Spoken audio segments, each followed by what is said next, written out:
Bismillahirrahmanirrahim. I am your teacher, and I am the owner of Info Ninja. Today we will talk about another topic, a very interesting topic. The topic is Geneva Convention. This convention is extremely helpful and is totally related to the war. You have listened this word multiple times while reading newspaper, while listening to news related to war. This Geneva Convention is comprised of two words, Geneva and Convention. Geneva is the city of Switzerland and Convention means the agreement, the accord, the treaty. अच्छा, ये कहानी शुरू होती है एक आम से इंसान से जिसका नाम होता है Henry Dunant. This man is the citizen of Switzerland living in the city of Geneva. He is a businessman by profession and he is extremely wise man. He loves helping others and he loves helping the poor people that is suffering from the life challenges. As I have said to you that this man is a businessman, so businessmen often visit to the various countries on the basis of their occupation. As he was a businessman, so he also visited to the France for expanding his business and for exporting and importing his goods. When he reached France and he started his work, during the tenure he was doing his work, and during the tenure suddenly there is a war started between France and Austria. The three countries are involved in this war. The two allies. The first ally of France is Italy. Italy and France, both countries are ally and they both are fighting with the single country Austria. When the war has ended, so he is very stunned. During the war, he experiences many he attained many experiences during the war. He see many conditions, many new things, and in his whole era, in his whole lifetime, he saw the war first time. And after experiencing and after witnessing the war from his eyes, he was really disappointed. He was really stunned. He was really astonished by the consequences caused by the war. Because he is very wise man and he loves helping others, so he feels very disappointment when he saw people suffering from different pains.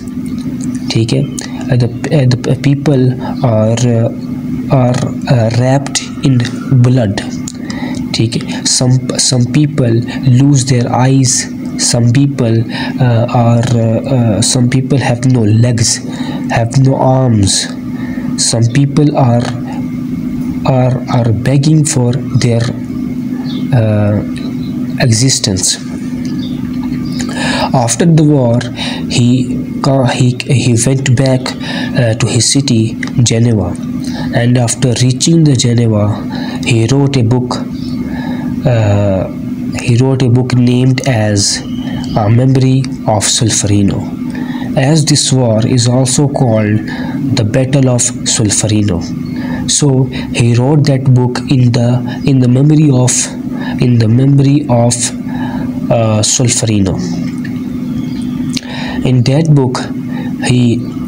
book he mentioned all the activities, all the actions happened during the war. He said that war is extremely bad. It has multiple consequences, multiple results that are very cruel and brutal. Because in war there is very brutality, cruelty, inhumanity, and when he saw that inhumanity, he feels very disappointed, and he mentioned all the activities, all the brutal things that are happened in that war. He mentioned in his book. After at the end of his book, he also give the solution of this war crimes. He gave the solution of this issue. He said that Geneva Convention. He said that there is an agreement between all the countries that all the countries will agree on a single agreement that during the war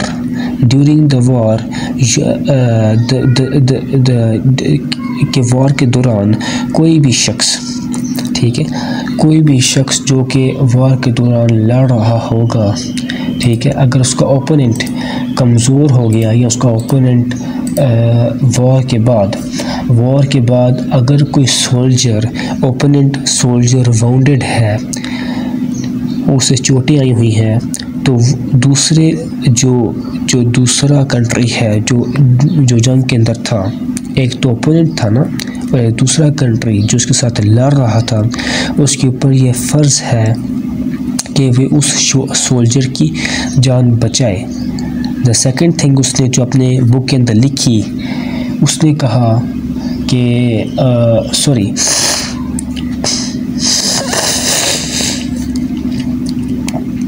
उसने अपनी book के अंदर solutions दिए कि आप जो है ना, ये एक बहुत बुरी चीज़ है और पूरी दुनिया को चाहिए कि उसके ऊपर एक एग्रीमेंट साइन करें। And when he give his book to all the leaders, जब उसने अपनी किताब तमाम लोगों को दी, तमाम लीडर्स को तक पहुंचाई, तो तमाम पॉलिटिकल जो लीडर थे उन्हें इस किताब के साथ बहुत इंस्पायर हुए, उनका एक पॉजिटिव इन्फ्लुएंस किया इस किताब के ऊपर। और इसी वजह से अगले साल उन्होंने एक कमेटी बिठाई जिसे हम कहते हैं रेड क्रॉस कमेटी। इस कमेटी के अंदर तमाम लोगों ने इस बात के ऊपर जोर दिया और एक रूल्स बनाए, एक लॉ बनाया वॉर के वॉर के अंदर क्या रूल्स होने चाहिए, क्या एथिक्स होने चाहिए और क्या लॉ होना चाहिए, ठीक है। इससे हम कहते हैं जेनीवा कन्वेंशन। इस जेनीवा कन्वेंशन के अंदर बहुत से आर्टिकल्स थे और जैसे ही उसके बाद इस आर्टिकल के बनने के बाद, पब्लिश होने के बाद वर्ल्ड वॉर 1 शुरू हो गई और सब कंट्रीज़ ने देखा during the world war there is no application of this Geneva convention. कोई भी कंट्री इस जेनीवा कन्वेंशन की एप्लीकेशन नहीं कर रहा था और every country is violating this Geneva convention. After the world war they again decided to remake this Geneva Convention and to reform and to make adjustment and to make reforms in this Geneva Convention.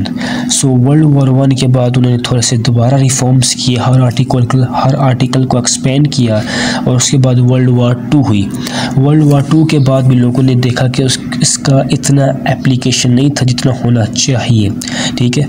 फिर दोबारा इसके अंदर कुछ और additional चीज़ें गई, ठीक है। फिर कन्वेंशन जेनीवा कन्वेंशन 3 बनाई गई जिसके अंदर एक नई चीज़ ऐड की गई कि अगर 2 कंट्रीज़ एक दूसरे के साथ लड़ रही हैं, जो कि नेवी वॉर हो रही है। नेवी वॉर से मुराद ये है कि वो वॉर जो सी के अंदर लड़ी जा रही है और टू शिप्स है, एक एनिमी की शिप है और एक दूसरी शिप है जो वॉर कर रही है। तो अगर एक एनिमी के शिप के अंदर से एक सेलर पानी के अंदर डूब रहा है तो दूसरी शिप का ये फ़र्ज़ बनता है कि उसको बचाए, उसको उठाए और उसको ट्रीटमेंट दे, उसको जो रिक्वायर्ड उसका जो ट्रीटमेंट है उसको दे और उसको ज़िंदा रखने की कोशिश करे। इसी तरह 4 कन्वेंशंस बनाएगी और अभी तक जेनीवा कन्वेंशंस है और हर कंट्री ने इस जेनीवा कन्वेंशन के ऊपर साइन किया हुआ है। अब इस जेनीवा कन्वेंशंस के थोड़े से आर्टिकल्स के ऊपर जाते हैं कि इसके अंदर क्या जो मेन आर्टिकल्स हैं, इसके ऊपर किस चीज़ के बारे में बात की गई है। जेनीवा कन्वेंशन में मोस्टली किस चीज़ के ऊपर बात की गई है। जेनीवा कन्वेंशन जो है एक ऐसी कन्वेंशन है, एक ऐसा एग्रीमेंट है जिसमें तमाम मुल्कों ने साइन किया गया है कि अगर हमारी किसी कंट्री के साथ वार होती है तो हम ये रूल्स के ऊपर एप्लीकेबल करेंगे, हम ये रूल्स जो है वो एग्जीक्यूट करेंगे, और अगर कोई कंट्री इसको एग्जीक्यूट नहीं करता तो वो क्या करेगा, वो वायोलेट करेगा, वो वार क्राइम करेगा। ठीक है, इस रूल्स ऑफ वार को जो चीज़ ब्रीच करेगा, जो कंट्री ब्रीच करेगा, जो कंट्री इसको वायोलेट करेगा वो वार क्राइम करेगा। और जो बाकी कंट्रीज हैं, एक तो वो कंट्री होगी ना जो वार क्राइम कर रहा है, जो वार को वायोलेट कर रहा है, तो बाकी जो कंट्रीज हैं, ठीक है, जो पीछे सिर्फ इस वार को देख रही हैं, वो क्या करेंगे, वो उस कंट्री के ऊपर प्रेशर डालेंगे कि why are you not executing this war law. ठीक है, आप क्यों इसको एग्जीक्यूट नहीं कर रहे। ठीक है, तो उसकी गवर्नमेंट के ऊपर जो है वो प्रेशर डालेंगे। ठीक है, और अगर फिर भी वो नहीं मानता तो उसके ऊपर क्या करेंगे, वो कंट्रीज़ जो इसको विटनेस कर रहे हैं कि ये कंट्री जो है ना वार लॉ को इम्प्लीमेंट नहीं कर रहा या वार क्राइम के ऊपर एग्जीक्यूट नहीं कर रहा, तो वो कंट्री जो देख रहे हैं, जो विटनेस कर रहे हैं, जिसके ऊपर प्रेशर डाल रहे हैं, वो एनिमी की तरफ हो जाएंगे और एनिमी की तरफ होकर उसके ऊपर अटैक करेंगे, यानी उसके खिलाफ हो जाएंगे। ठीक हो गया। अब इस कन्वेंशन के ऊपर किन किन बातों के ऊपर गौर दिया गया, क्योंकि this convention is very vast. ठीक है, हम एक एक आर्टिकल नहीं पढ़ेंगे, जो मेन चीज़ है उसके ऊपर हम फोकस करेंगे। सबसे पहले ये है कि जो वार के दौरान जो वाउंडेड सोल्जर है, यानी वार ख़त्म होने के बाद जो वाउंडेड सोल्जर है, जो एनिमी के सोल्जर हैं, ये दूसरे जो भी कंट्री हार गई है, ठीक है, उसके जो सोल्जर है उनको ट्रीटमेंट अच्छा दिया जाएगा। ठीक है, उनको ज़िंदा रहने के लिए तमाम हॉस्पिटैलिटी प्रोवाइड की जाएगी। ठीक है, सबसे पहले जो वाउंडेड सोल्जर्स हैं वार होने के बाद उनको जो है ना उनको ट्रीट किया जाएगा। दूसरा ये है जो मैंने आपको पहले बताया सी के बारे में, वो आपको समझ आ गई होगी। और तीसरा the main important prisoner of war, कि वार ख़त्म होने के बाद जो प्रिजनर्स ऑफ वार हैं, फॉर एग्जांपल वार के दौरान जो सोल्जर्स दूसरी कंट्री के अंदर आ गए थे और उस दूसरी कंट्री जो है वो समझ लें कि वो उसका डिफेंस मजबूत था और वो वैसे भी इकोनॉमिकली अच्छी थी, डिफेंस उसका अच्छा था, उसकी मिलिट्री अच्छी थी, वो उससे ज़्यादा स्ट्रॉन्ग थी दूसरी कंट्री से। ठीक है, तो उसने दूसरी कंट्री को हरा दिया और दूसरी कंट्री के जो प्रिजनर जो आए थे, लोग आए थे, तो वो जो आए थे उनको उन्होंने बंद कर लिया। जो डोमिनेंट कंट्री थी, जिसके पास अच्छा रिसोर्स था, उसने उन लोगों को पकड़ लिया। तो जिन लोगों को पकड़ा उसको हम कहते हैं प्रिजनर ऑफ वॉर, कि वॉर के दौरान जो प्रिजनर है, जो कैदी है, उन्हें कहते हैं कि प्रिजनर ऑफ वॉर। अब जो कंट्री डोमिनेंट है, जो लीड कर रही है, उसके ऊपर ये फ़र्ज़ है कि उन प्रिजनर ऑफ वॉर के साथ अच्छा ट्रीट करे। इसकी डेली लाइफ या रियल लाइफ एग्जाम्पल ये है कि जैसे हमारे पास एक आया था इंडिया की तरफ से, अभिनंदन आया था। ठीक है, जब वो आया था तो एक वो वार तो नहीं थी, लेकिन फिर भी एक इंडिया का एक एक्टिविटी थी जो उसने एक, हम कह सकते हैं कि एक बिल्कुल बुज़दिलाना एक्ट किया था। तो जब अभिनंदन आया तो हमारे पास वो क्या, वो हमारा प्रिजनर बन गया। ठीक है, अब हमने उसका अच्छा ट्रीट किया, उसे चाय दी और जिसके ऊपर उसने कहा था टी वाज फैंटास्टिक।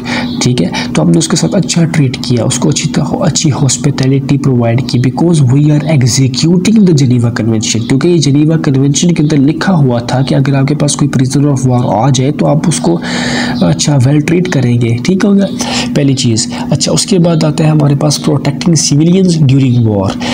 सबसे द मोस्ट इम्पोर्टेंट कि वॉर के दौरान, दो कंट्रीज़ की वॉर है, वॉर के दौरान ना एक कंट्री दूसरे कंट्री के सिविलियंस के ऊपर अटैक करेगी, ना दूसरी कंट्री पहले कंट्री के सिविलियंस के ऊपर अटैक करेगी। ठीक है, ये मोस्ट इम्पॉर्टेंट, अगर करती है तो वो वायोलेट करती है। ठीक है, इसका मैं आपको एक रेफरेंस दे सकता हूँ, आप जाके पढ़ लीजिएगा डिटेल में। जैसे हमारे पास, ठीक है, ये होता है जेनीवा कन्वेंशन कि सिविलियंस के ऊपर आप अटैक नहीं कर सकते। It is not allowed to attack on civilians because civilians का जो होता है ना वो एक उनका तो कोई कसूर नहीं होता, वॉर तो दोनों के दरमियान होती है।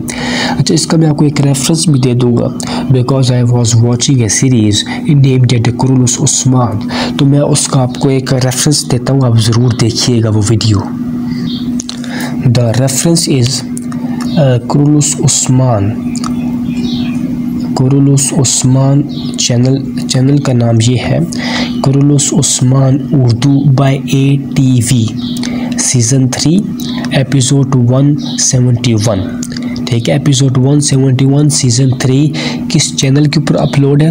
Kurulus Osman Urdu by ATV। ठीक है, ये चैनल है और आपने सीज़न 3 देखना है कुरुलुस उस्मान का, वो एपिसोड 171 और टाइम स्टैम्प है हमारे पास 5:45 मिनट से लेकर 6:45। ये आपने 1 मिनट की वीडियो क्लिप देखनी है, आपको तमाम इसकी एप्लीकेशन समझ आ जाएगी कि ये कैसे जेनेवा कन्वेंशन हुआ था, क्योंकि जब मैं देख रहा था तो आई वॉज रियली इंस्पायर्ड, ठीक है, कि कैसे एग्जीक्यूट हो रहा है। तो आपको भी इसकी जब एप्लीकेशन देखेंगे तो आपका जो है ना कंसेप्ट ज़्यादा बहुत अच्छा क्लियर हो जाएगा। Thank you.